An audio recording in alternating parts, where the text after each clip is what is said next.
એ જિંદગી મારે કાં પાછું આવું છે.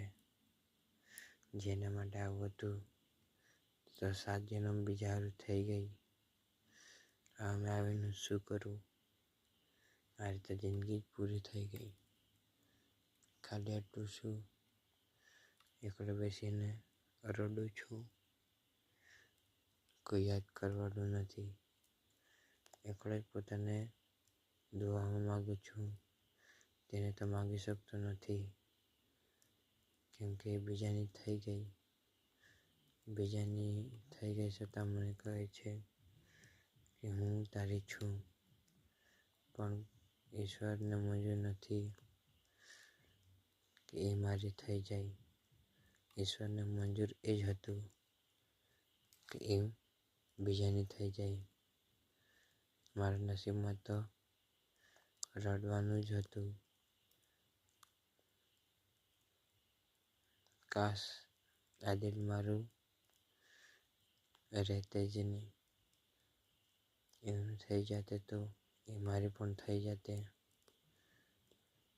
નસીબની રમત તો જોઉં.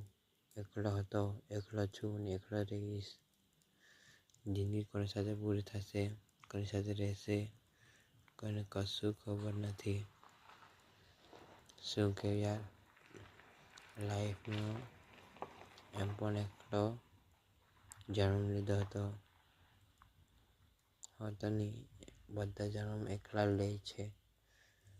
પણ શું કરું, જિંદગી જીવવાની મારે તેની સાથે હતી, પણ એ મારી સાથે રહી નહીં. એટલે એ મારી સાથે થઈ નહીં. એના ઘરના પણ મને પસંદ કરતા નથી. હું પોતાને પસંદ નથી કરતો, તેના ઘરના તો હું પસંદ કરશે મને. બસ આટલું જ કહેવું હતું કે લાઈફ એટલી મોટી છે, પણ જીવવાનું આપણે પોતે જ છે. કેમકે મનપસંદીદા શખ્સ સાથે રહેવાનું ભગવાનને પણ મંજૂર નથી.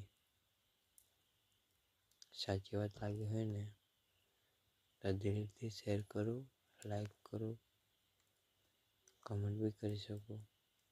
ગમ્યું હશે તો મારો ફેસ બતાવી શકું નહીં મેં, પણ દિલથી લવ યુ દીકા.